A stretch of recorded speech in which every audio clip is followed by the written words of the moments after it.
SRM Institute of Science and Technology, Engineering, Medical and Health Sciences, Management, Dental, Science and Humanities, Law, Agriculture Sciences, Hotel Management. Admissions open.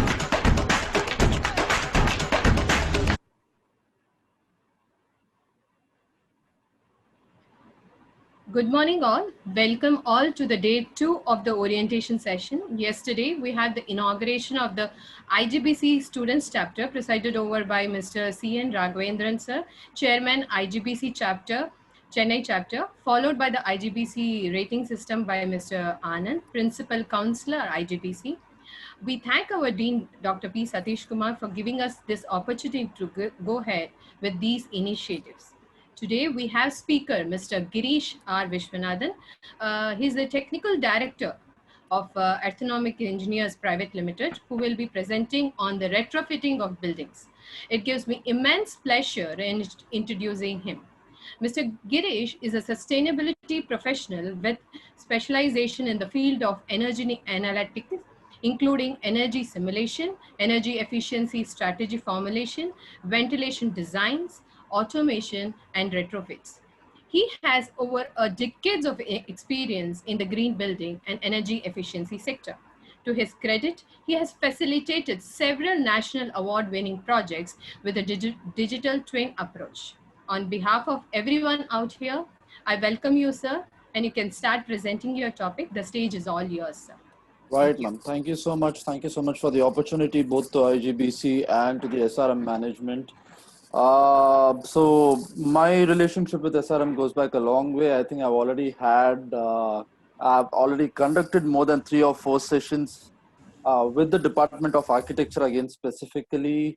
So happy to be back again, and connecting with you all again. So without wasting much time, just a quick question, ma'am. So how much time do we have? An hour, sir. An hour. An hour? That's great. That's great. So I can just plan my session accordingly. Okay, so without wasting much time, let me share my screen and get started with it. I hope my screen's visible, and Yes, I also sir. hope my voice is loud and clear. Yes, sir. Yes. All right.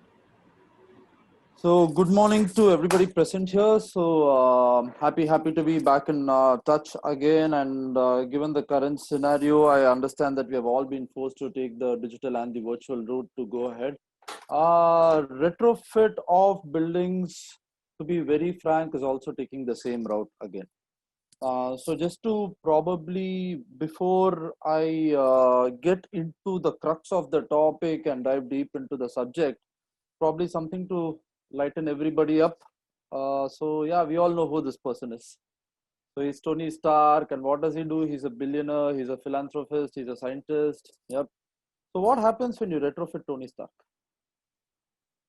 So no guesses. We get a superhero, and his name is Iron Man.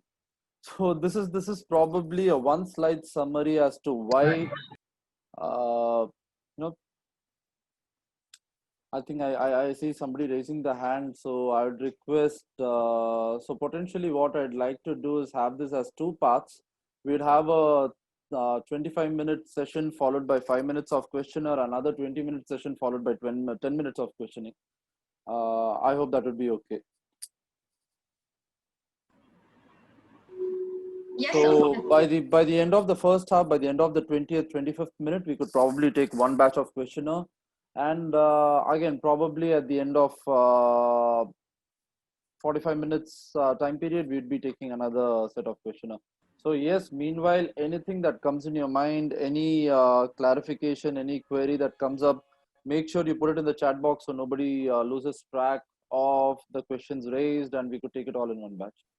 All right, so probably, as I was telling you, this is a 1-slide summary of what retrofit means in the green building industry. So a very normal building, probably working at a very in a very conventional way, with a good retrofit practice adopted to it, can be converted into a green building that performs exceptionally well. So this is 1 slide that summarizes the whole thing. And before we proceed any further, yes, I don't think I have to dwell too much upon this slide. What is green and why it's important and all that. In today's context, we understand why it's all important, why climate change makes a huge difference, how climate change in the next few years is going to decide, anything from governments till policies of companies till the individual behavioral aspects of people and how we are going to function on a daily basis. Everything is going to be linked up to climate change as we go forward. So yes, it's a healthy place to work. It's environmentally responsible, results in low cost, reduced utility cost, lesser maintenance, and improved brand image, obviously. And what is the need for retrofit then, if that's green? So today we see that the whole concept of green building is something that has come up in the last, let's say, gained a lot of prominence in the last 15 years, in the last 10 years, in the last 15 years, more than anything. So even then, the buildings that have come up in the last 5 years, a very small portion of it have been green building. I mean, have gone for green certification or have gone for green design implementation in them. But we do not see buildings, there's a whole chunk of building, a whole millions and millions of buildings that have existed before the green momentum started. And all these buildings, because they weren't designed in a proper manner, today are guzzling more energy than they should be actually taking. Not just energy, it also comes to water, it comes to various other resources, it comes to health of the building. So when we talk about a green building, we take into consideration 4 or 5 aspects. One is the where is the site placed, how green is it, have adequate measures been taken to ensure that there is a significant amount of movement of various natural resources through it, obviously wind, daylight, etc. And then how much material I'm able to conserve, how much energy I'm able to conserve, how much water I'm able to conserve. And as a byproduct of all this is the person who's occupying the building in a healthy environment. So this is the kind of test that is done to see if a building is green or not. And obviously all the old buildings that continue to exist in our kind of climatic scenario do not have all the right ingredients that make it green. So hence definitely retrofit becomes a very important aspect that comes into the picture. And even before that, probably I would take a minute to explain the test for sustainability as such. Now, who decides? I have to make sure that metering is available at all junctures and metering is not compromised upon. So the saying is this: what can't be measured cannot be monitored, and if it cannot be monitored, it definitely cannot be optimized. So even personally, if we are looking to get our health better, if we are looking to get a little fit, what do we first do? We go and stand on the weighing scale and see what we measure currently and whether the BMI matches. Is my height and weight according to the norms prescribed by the experts? So that's the first thing that we do. Once we know that, okay, from here I need to gain weight in case I'm an athlete or I'm into sports or into something, or I need to lose weight in case I have had a sedentary lifestyle, especially in this lockdown, because I have not been moving about. So until I measure where I stand, I cannot take a remedial action. So the same goes with a building as such. We need to identify where the building stands. And to do this, it's very important that all my loads and subloads are metered and we have a real-time measurement of how much each of these loads are consuming. And when I talk about each of these loads, I'm just going back to the previous slides. I'm talking about lighting, equipment, HVAC, and other miscellaneous loads. So if I can account, if I have a split up to the last 5% of my energy consumption, then I exactly know which are my major energy consumers and where I need to start investing. So retrofit, a very dynamic topic, but without the precursor of metering and systems in place, it is almost as negligible as any other fancy technology that we are talking about. So without metering, retrofit does not make any financial or technical sense at all. All right. So yeah, going forward, how do you do it? How do you monitor your building's consumption real time? So that is And what can you measure? There is energy that you can measure, and today there are smart meters available and there are submeters available. Submeters obviously let you take these readings on a real-time basis. Smart meters send the data to your system from which you can have a trend analysis. You also have IoT today linked with BMS, building management system, that stores all this data over a period of time for years and years together. So, tomorrow any other AI, artificial intelligence system comes into place, what you can obviously do is just plug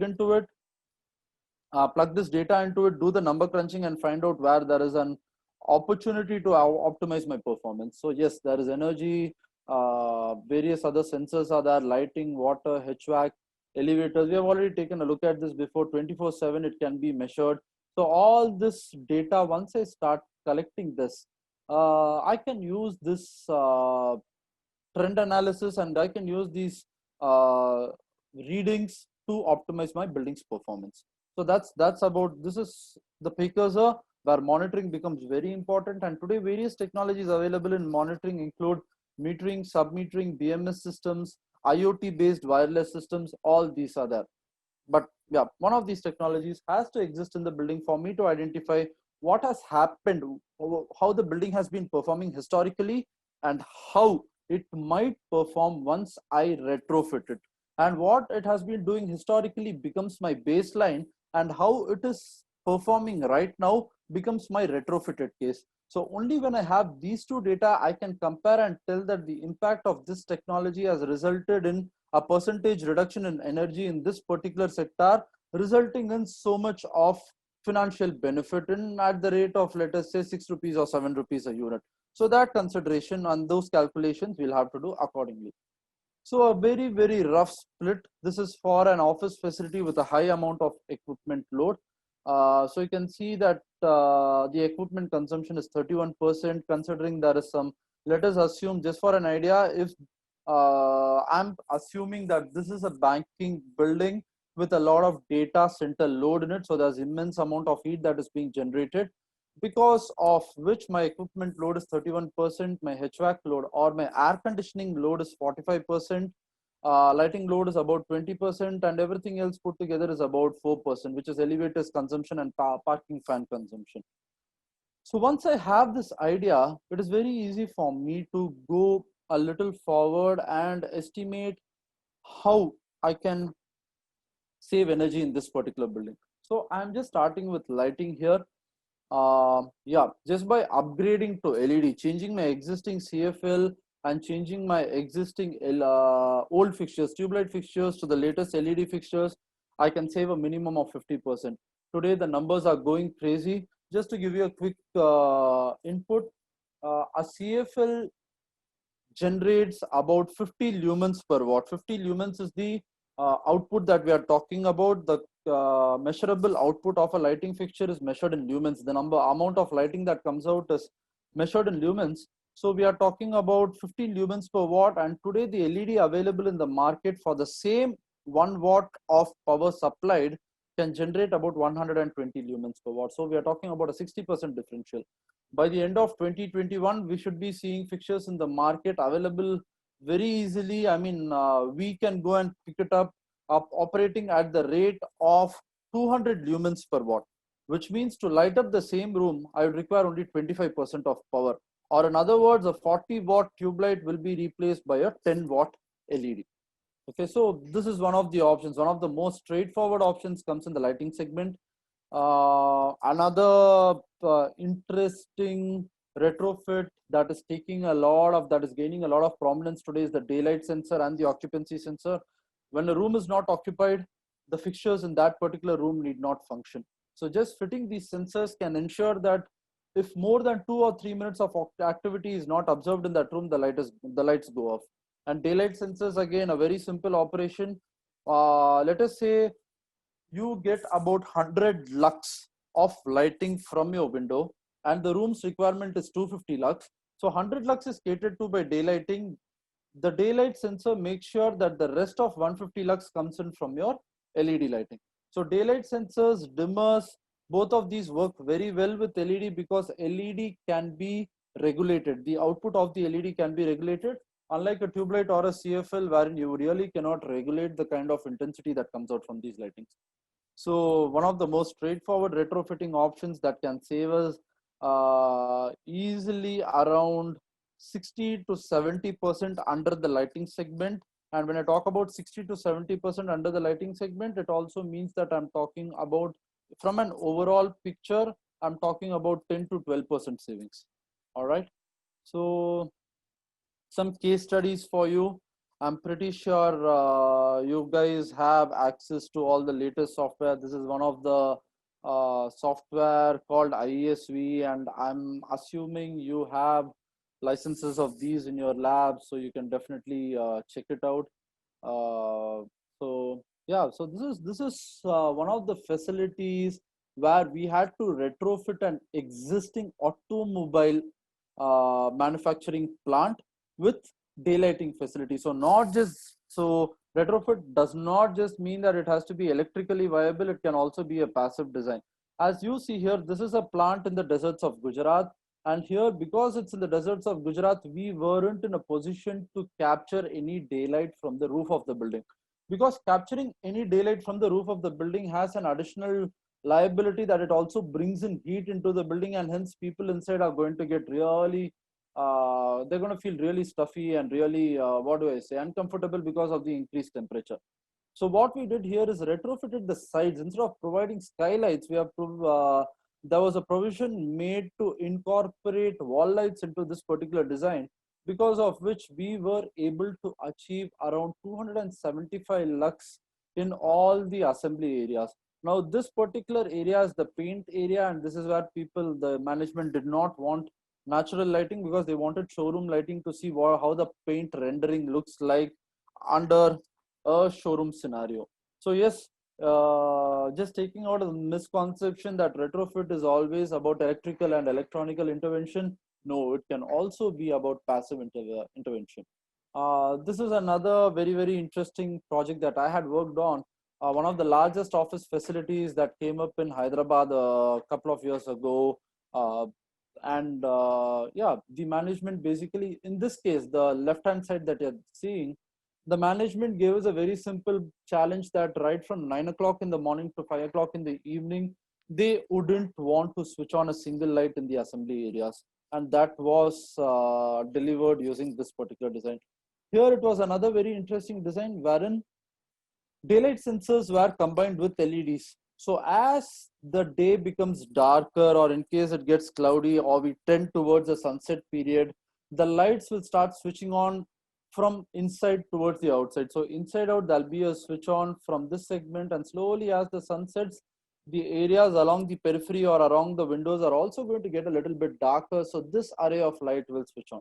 So today, multiple technologies are there, enough number of case studies are there, and tools are there to estimate how a particular retrofit project is going to work out, how it's going to be viable financially, technologically, and what are the benefits. So all that can be estimated upfront as well. So now that I've handled HVAC, I'm just jumping on to the energy conservation measures associated with, now that we're done with lighting, we are going to HVAC. So again, in this particular segment as well, I have split it up into two parts. One is the passive measures. What can be done at an envelope level to save energy, and what can be done at a electrical or system level to save energy. So yes, there are performance glazing that are available, which reduces the percentage of heat that comes into the building. Again, there are glass films that cut off the infra and the visible ray component of the sunlight, thereby controlling the heat that comes into the building. Shading elements and trees. There is heat resistant plaster today, in case you do not want to renovate or you don't want any breakage of your existing envelope. You can just coat one side of the wall with a heat resistant plaster, or the other side of the wall with some kind of an insulation, and ensure that the heat does not come into the building. There is also a SRI treatment of the roof, wherein just by painting your roof white, you can ensure that significant portion of the visible ray of the sunlight is reflected back into the atmosphere, and thereby it does not penetrate into your building. So the heat ingress, all these essentially on the left-hand side, the envelope measures that I'm talking about, focus on the heat ingress, the kind of heat that comes into the building on a real-time basis. Whereas what you see on the right-hand side, the system level retrofits play around with how I can modulate or operate my air conditioning system to save energy. So VFD is nothing but variable frequency drive. Depending on the cooling required at a zonal level, we can vary the speed at which cooling is supplied to that area, and this translates into energy savings. DCV again is demand controlled ventilation.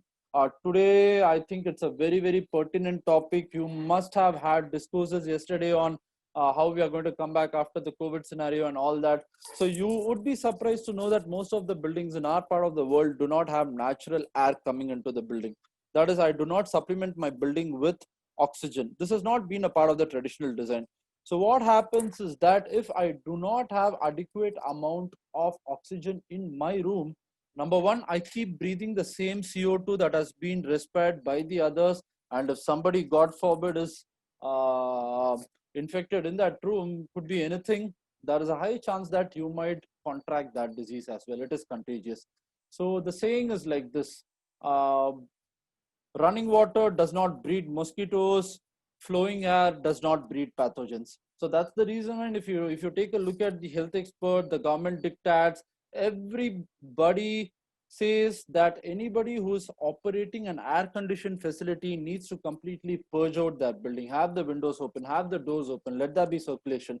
Because whenever there is circulation, the chances of something, a pathogen breeding or thriving is going to be very difficult. So from that angle, demand control ventilation plays a huge role, because when air conditioner is operating, if I know the kind of CO2 levels within that room, if it crosses a particular threshold, which in our case is 800 ppm.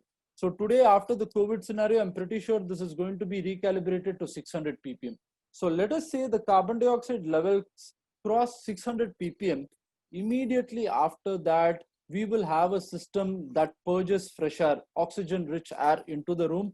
So people inside get a dash of fresh air, the blood levels require significant amount of oxygen. And if my brains have to function properly on a real time, so you might be noticing a trend that most of the students feel sleepy in a lab environment or in an air conditioned room with a split air conditioner.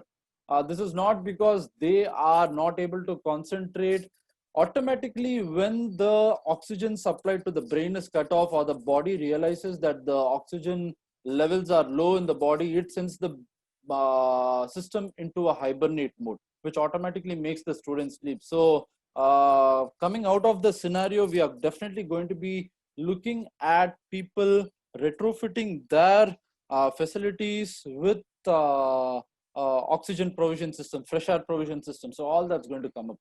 And the last couple of options on this particular slide: heat recovery wheel and system upgrade COP. Heat recovery wheel, let me just see. Yes.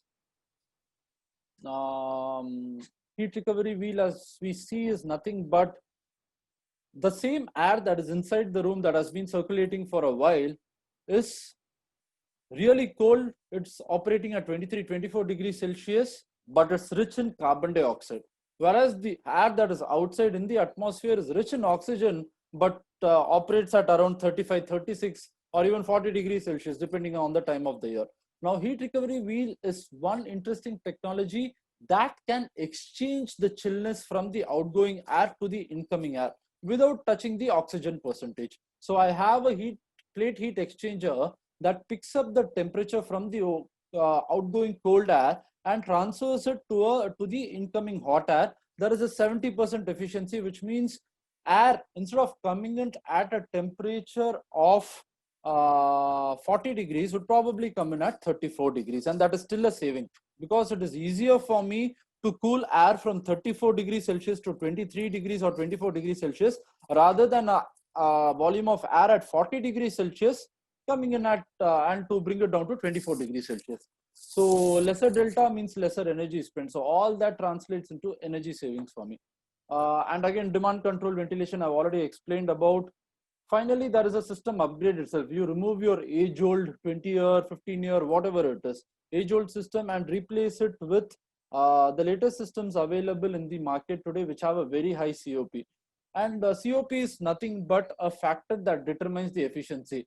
Whatever mileage means for an automobile, kilometers per liter, the same thing translates as COP for a HVAC system. The same thing translates into efficacy for a lighting system. So for an automobile, it is how many kilometers per liter. For a lighting system, it is how many lumens per watt supplied. For HVAC, it is again the same thing. How much cooling for a particular kilowatt of power supplied. So that probably gives you an idea. It's just a unit of measurement, coefficient of measurement. So right, now that we have spoken about major guzzlers like HVAC and lighting, we come to other smaller players, but that do consume a significant amount of energy on a real-time basis. One of them is the lifts, and the easiest way we can generate power from our lifts is using the regenerative braking system. And regenerative braking system is today very famous in your hybrid cars, your EV cars. So every time you brake or every time some kind of a free work is done. In this case, free work is nothing but a lift coming down to its original position without doing any work, naturally using gravity is free work. Now this free work, I should have an option to convert this into energy. Now that is regenerative braking. So regenerative braking can easily save about 60% energy, and this can be supplied either to the grid or I can save it in a battery and reuse it again. It's not an energy saving measure as such, but it's a retrofit measure that actually generates energy. So we can use this energy on a real-time basis. So this is as far as a lift is concerned. And even within the lifts, I can retrofit with occupancy sensors so that only when somebody occupies the lift, the lights and the fans are functional. Now, the traditional way of doing this is people switch on and switch off the lights. We could just leave it on that way so that it is not a behavioral aspect, but becomes a functional aspect based on who steps in at what time and how many people are there in the lift. So in case the lift is going to be idle for 1 hour and nobody is going to use it, doesn't make sense for the light and the fan inside to run in continuously. That by itself consumes about 30 to 40 watts. So we can cut down on all that. So yeah, this is one of the measures. So some more energy efficiency measures, energy conservation through equipment scheduling. Now when I want to use a particular equipment, for example, is there a slab in the day? Just to give you an example, most of the industrial facilities 6 p.m. to 8 p.m. Let us assume the tariff is really low. That is the time I would ideally want to operate my heavy equipment so my bills are lesser. So that is one way of scheduling this thing, which means that the grid consumption is low because all people have left offices and gone home. And once they have gone home, the requirement of energy or the energy demand is particularly lesser. That frees up a certain amount of energy to be transferred to the heavy industry segment. And that's when these people would ideally want to use it because the cost of power is low at that time. And hence their overall bills translates into savings. Now again, coming to the next aspect, which is DC fans. Just like LED are DC based lighting, we have DC fans today which operate on the concept of BLDC, brushless DC. So just to give you an example, the conventional 75 watt fan today gets replaced by a 30 watt fan if it is a DC fan. So you can see there's an automatic saving of more than 50% directly. Renewable energy is another retrofit wherein on-site you have installation of solar and it generates you power real time. You connect it to the grid and use it. Another very, very interesting technology that's actually making a lot of noise is BIPV. You guys might definitely want to read this because it gels really well with the architectural aspects. BIPV is nothing but building integrated photovoltaics, wherein if I know that a particular facade of my building is receiving a lot of solar or heat energy, I might want to retrofit that particular facade with solar panels so that it generates power real time, at the same time cutting the heat that comes into the building. And finally, leakages in the building. Just by sealing the building properly and seeing where there are leakages, I can save another 5 to 6% of power. Well, not just that, even operationally, you can make a lot of change. Today, there are energy efficient monitors that work with the USB plug that we are having, the 5-watt USB. It can work with that, and all the players today, Asus, Lenovo, HP, whoever it is, they have these options wherein a complete monitor, a 14-inch up to a minimum of 12-inch to a maximum of 15.6-inch monitor can work just with a USB output. So that translates into a 30% saving in case we are talking about a large office facility or a large banking facility where everybody is using the traditional desktop. So yeah, just a continuation, the DC fan upgrade, just dwelling in a bit. This is a remote operated fan, and then because it is brushless, the friction is very low, and because it is DC, you can also regulate it. What do I mean by regulation here? In case I keep it at 1 speed, the fan is only going to pick up, let us say there are 5 speeds and it's a 30-watt meter. 1 speed naturally operates at about 6 watts. So it's going to consume only 6 watts of power if I'm operating at 1 speed, like on a really cold day. Whereas the same, if I compare this with the AC motor, I cannot really regulate it. I only cut off the power. A portion of the power gets rejected as heat. A portion of the power gets into the fan, and that regulates the speed at which the fan is. So in an AC motor, ideally, because of speed regulation, I do not have any energy savings at all. Whereas in a DC motor, every step that is included in terms of reduction of speed translates into energy savings. So speed 1 is about, you can do the math, 6 out of 30 is what it consumes. So that is about 80% energy saving for a speed 1. And if I keep it in speed 2, that is about 60% energy saving. So I get to, 60% energy savings when compared to a full operational mode. By default, a DC fan consumes only 50% or lesser energy. In that, I can further segregate my savings by going for a regulated approach. So that's the concept of a DC fan. This is about the building integrated photovoltaic. So you can see here how a particular building is designed with solar panels as your sunshade. So this is a typical building in India where most of the sunlight comes in from either the south, comes in from south and the southwest. So what happens is that because the heat comes in from the south and the southwest, it gives me a potential opportunity to generate energy from those facades. So there are real-time buildings like these where you can see that a particular facade has been retrofitted with a series of solar photovoltaics, and this building, depending on the time of the day, generates energy, a significant amount of energy. So this is one technology. And how much time do we have? Okay, right. So all this, where does this take us? This actually takes us into a new zone called net zero, wherein I'm trying to become self-sufficient. If I can produce my own energy in my backyard and use it for my requirements, then I'm becoming truly sustainable. And that would probably be the end goal or the long-term goal associated with retrofitting of a particular fixture. So just because it makes a lot of sense, I'm just showing you certain examples here. So this is a particular villa wherein we have done our analysis with about 8 number of ECMs. So the first ECM is energy efficient lighting, second ECM is energy efficient fan, followed by high performance glazing for wherever there is air conditioning, followed by AAC blocks for improved insulation, then insulation for roof, and then painting the roof white so that heat is reflected away, going ahead and having energy efficient plaster for highly efficient plaster for walls to cut down further amount of heat, and finally efficient AC system. So each of these energy conservation measures, if you see, reduces my energy consumption by a small amount. So initially whatever I required about 6 kilowatt of solar power to operate the same building. Because of the energy conservation measures applied, this has come down to 4 kilowatt.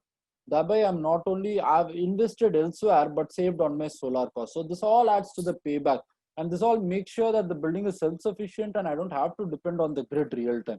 So this is the future. So just giving you a sneak peek into how technology is developing and where it's going. Right, so this was my base case, 42%, 17% from fans, 40% from AC and then light. So the same thing, if you see, because of the efficient design, it's come down significantly. My lighting has come down significantly. My AC consumption has dropped significantly. So as a result of base case and as a result of my retrofit. So yeah, that's coming to the last slide of the presentation. So with the kind of technology, with the kind of tools today, with the kind of platform available today, retrofit is no longer a risky business. It's a super well-defined, foolproof, very well-enabled segment of green building. And yeah, whatever be the problem, the idea is to be a part of the solution because it's all available today. So yes, that concludes my presentation, and with this I could probably open the floor up for questions. I hope we have significant time for the question and answer session, if I'm not wrong.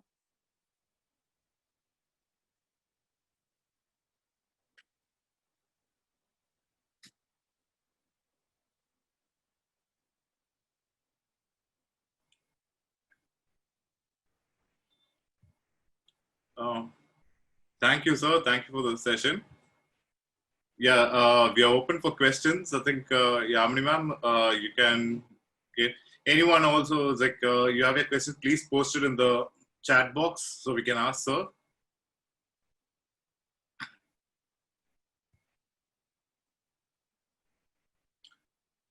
So I wanted to ask you on this part regarding, you said about the retrofitting of the residents and all of that. Because a bigger project, we can understand there are a lot of ways in which you can do it.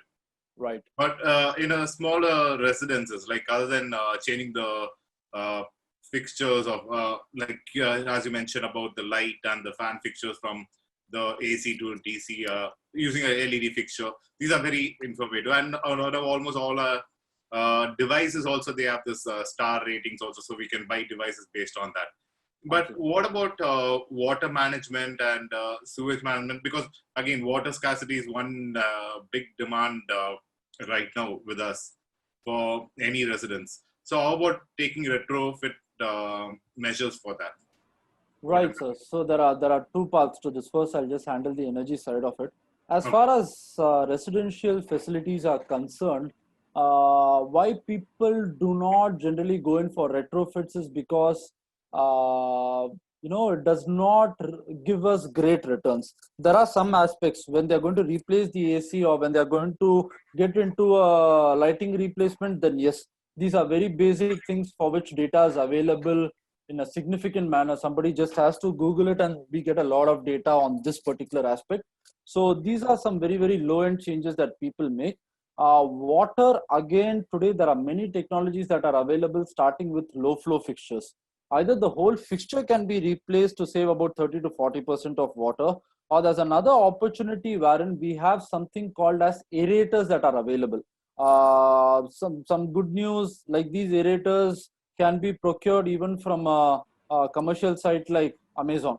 We just need to make sure that there is a threading opportunity, there's a possibility to fix these aerators in our existing fixtures, and that can save about 30 to 40% of water. We are also seeing an increased trend in purchase of these particular units in places where water is metered and built. I'm talking about a typical scenario like Delhi, Noida, Gurgaon, where water is a huge issue, parts of Mumbai, parts of Bangalore, where people actually purchase water and pay for it real time. I hope that kind of a setup comes into our city as well, because that would make people really conscious. Once they start paying for a resource, they will start looking at ways in which they can start saving it. So we are not yet there. As far as our geography is concerned, as far as Chennai is concerned, and associated areas of Chennai, even Coimbatore, etc. is concerned. But then that looks like that's going to be the future with the kind of concerns that are being raised today. Okay, sir. Fine. So just taking a look at your, I'm having a question. Is it possible to retrofit a building into a net zero one? If so, what amount of radical subsystems are to be implemented? Hi, Abhishek. That's a fine question. Yes, today we are seeing existing buildings being retrofitted into net zero buildings. One of the examples that I can quote is the ITC group. Might be of interest to all of you, because this particular organization, ITC, is converting is making sure all the new buildings are green, and converting or retrofitting all their existing buildings to green as well. And what they do is, as I told you, very important. Number one is to identify which segment of your building, which are the loads in your building that are your major energy guzzlers. If you can identify that aspect, after that you can actually start categorizing your solutions into, you can start picking up PCMs based on what the consumption patterns are. There is more than adequate technology today to identify how it's going to work real time. And as I also told you, I understand that SRM, your department uses one of the most advanced software that is available today. If I'm not wrong, sir, I think you have the IESV software available with you. Yes, sir. Yes, sir. Yes. Yes, sir. Yes. So that's Research scholars are using it. Yeah. yeah. So that's probably the. I mean, as somebody who's been doing energy simulations for the last, I mean, more than a decade. So that's one of the best software that's available, and you can do a lot of testing on it, be it passive, be it active. So you can do some offline research, and in case you want to pick up a hypothetical scenario, you have the opportunity right there in your lab itself. So do take that into consideration. So yeah, as I told you, it's very simple. Identify what are your major energy guzzlers and start allocating your finances accordingly. So that way you're very clear about the returns, and you're very clear about what kind of ramifications it's going to have in your larger electricity bills. And over a period of time, you also understand that it pays you back. So that identification can be done in a really easy manner. So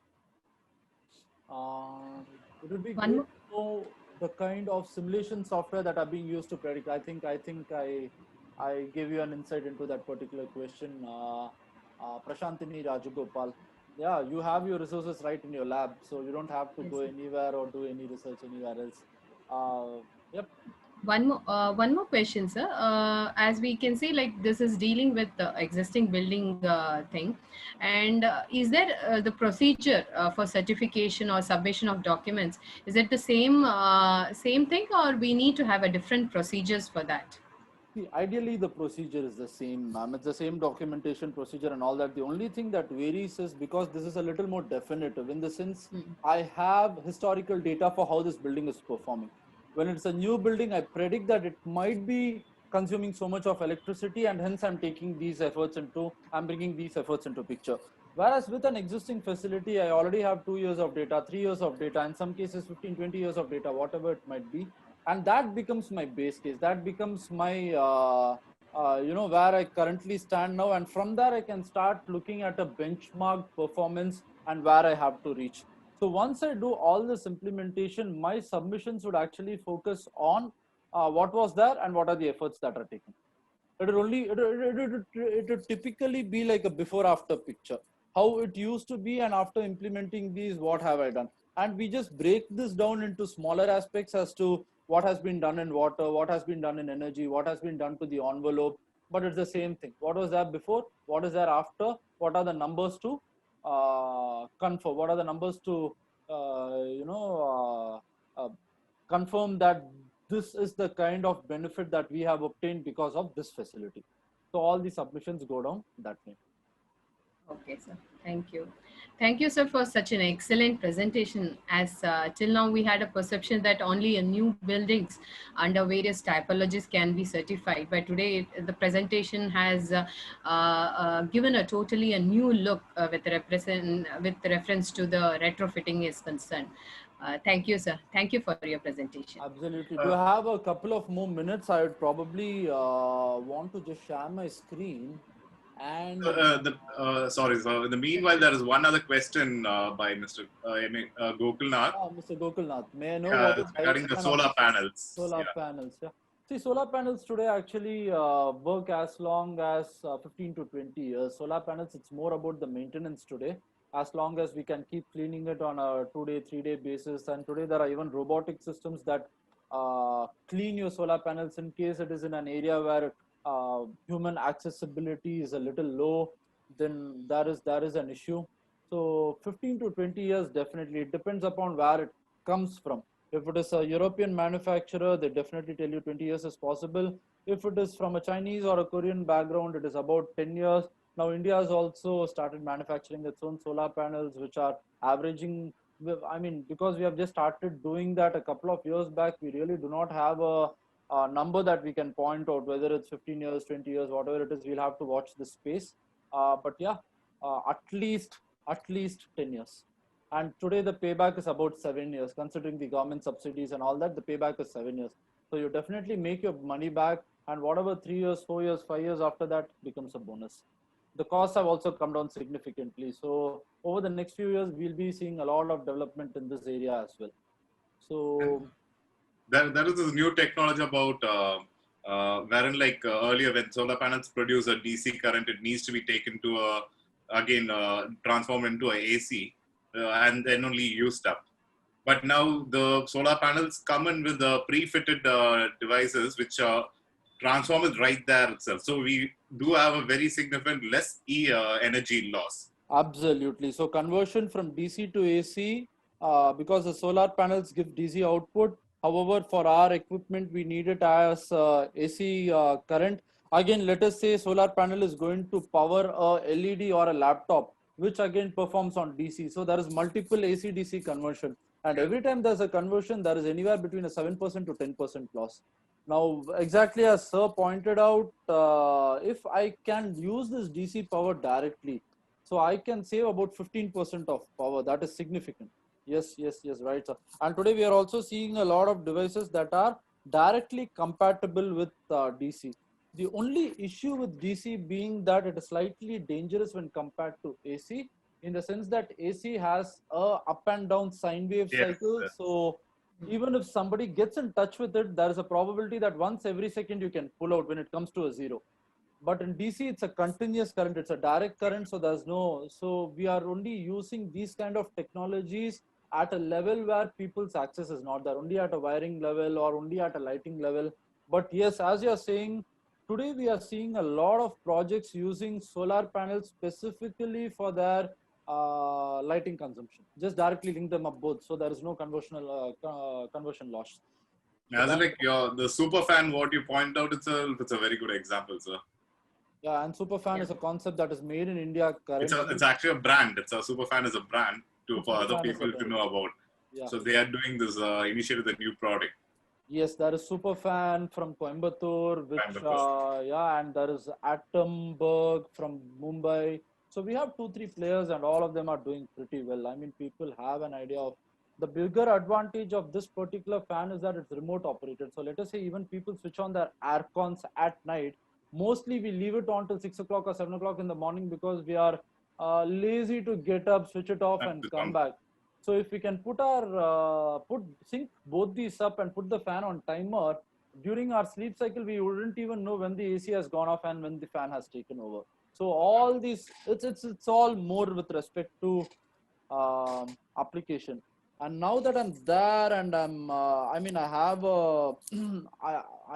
there are certain new technologies coming up.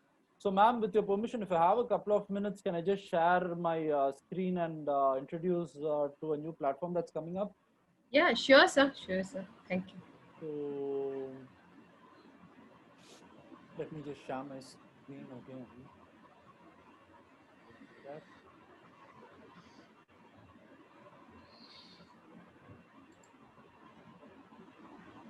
Okay, I hope my screen is visible.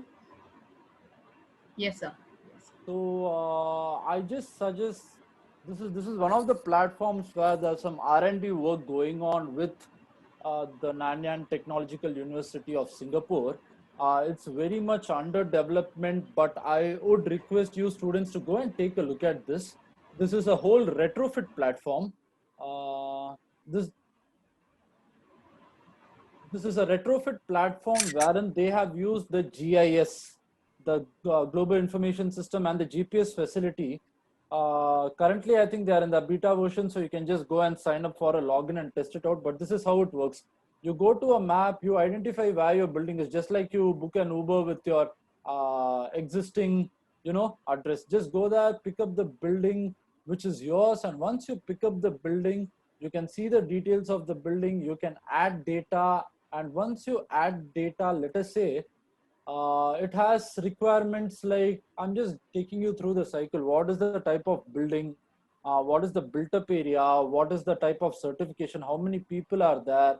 And once you do all this, then you have some operational data. It is pretty straightforward in the sense it asks you how much you spend on your energy bills and how much have you consumed last year. What are the construction parameters that have gone in? Is it how many floors are there? What is the window wall ratio? How much % of it is air conditioned? Is it AAC? Is it brick walls? So all these basic data come up, and then I declare what my lighting is, whether I'm using LED, CFL, T5, T8, whatever it might be. And then after doing all this, I also have a HVAC segment wherein we can just go down and identify. So it has estimated that this building requires about 2,700 ER, or that much tonnage is required to cool this building. So plugging these data in, it has automatically calculated, but in case you have real-time data, you can plug that as well. And then you have some miscellaneous segments as well, just as we were discussing: lifts, escalators, renewable energy, water pump, any other loads in the building. So once this is done, I can actually generate a report to see how this building is performing. So the best building in this segment is consuming about 120 units per meter square per year. This is called the energy usage intensity, or the scale with which I can measure how the building is performing real time. And the worst building in this category is about 350. It consumes 350 units per meter square per year. Okay, so this building is somewhere here, 213, which gives me this much bandwidth. 213 to 120 is the bandwidth within which I can play, and I can actually save much more energy. If a building in my city is consuming so low, what stops me from retrofitting my building to perform in a similar manner? So all the performance parametrics are there, and from here, as I told you, I can identify HVAC consumption is 54%. So if I actually make some energy conservation measure changes to my HVAC system, I can probably save another 10%. So all these permutations and combinations are there in front of you. What I also understand is that going forward, these guys would actually be in a position wherein you can pick and choose. Like for example, see, there's a 55% saving potential in this particular building. Just by choosing some very basic examples, put in some, change the glazing, put in some films, put in some insulation, change the HVAC, change the aircon, put in renewable energy. After doing all this, I can just do a estimate, and I can see how much I will save, what is the investment that is required, and when does it give me a payback. So this is the whole retrofit game for you in a quick snapshot, and this is the way it is progressing in future. So because this particular platform that I know is in its beta version, and it is letting people test their platform out, students, you can definitely, anybody, I mean, not just students, we can definitely take a look at this platform and see how it makes sense for you. Let me do one thing. I will just share the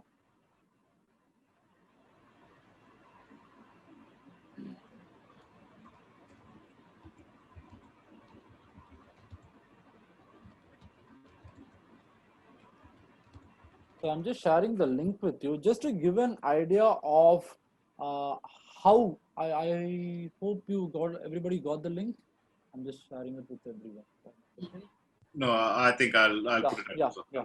So ideally, what the thing is that this is how it is progressing. Now it used to be simulation. Now people understand the simulation topic so well. It has come down to another level where data is available. Real-time data of buildings is available. So somebody in the NTU is using all this real-time data and physics equation to estimate how much a building might be consuming, and as a byproduct of which, how I can convert a particular building into green. Now, if you might ask, what are the advantages of this platform? If I go via the simulation or the energy audit approach, I might be spending anywhere between 1 month to 3 months to get the report out for a particular building. But with a pre-fit platform like this, I can churn out a green building in as early as 30 minutes time. So with more and more technology and more tools coming in, And once you get used to these tools, I mean, obviously everybody has to spend some time on a tool to understand how it's going to function, how you can use that to give value add to customers or to the planet on the whole. So with this as the background and with new technology coming up, we are seeing that we can make the world a greener place at a faster rate, not at the rate of one building every 1 month. We can probably do it at the rate of 10 buildings a week. So keep your eyes and ears open to all these technologies that are coming up. Just keep taking a look. And obviously, when it comes to green building, without architects, you cannot complete the loop, because it just functional sense does not make sense. It has to make aesthetic sense. It has to be pleasing when I'm going into a building. There has to be free flow of resources. Daylighting has to be there. Ventilation has to be there. When somebody is there, the vibes have to be good in case it has to be prosperous. So it all links up in multiple angles. So to summarize and to close the session, I would say that, yeah, together we can do more. So keep your eyes and ears open for all the new technologies. See how you can combine, and there's a huge future lying ahead. Just considering the fact that in the next 10 years, we are estimating the number of buildings available today to just double itself. To take care of the rise in population, to take care of the rise in requirements, if let us assume there are 20 lakh buildings in Chennai today, in exactly 10 years time, you're going to see that 20 lakh becomes 40 lakh buildings.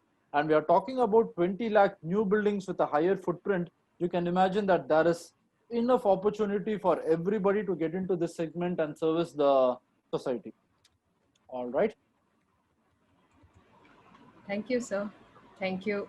Thank you. That was a very excellent point which you said, like we need to look into and we need to keep on updating ourselves with respect to the new technologies and new automations, because it is really fascinating to see what level we have reached, what level the building automation has reached to incorporate the energy efficiency into its backgrounds. Thank you, sir. Thank you for your presentation.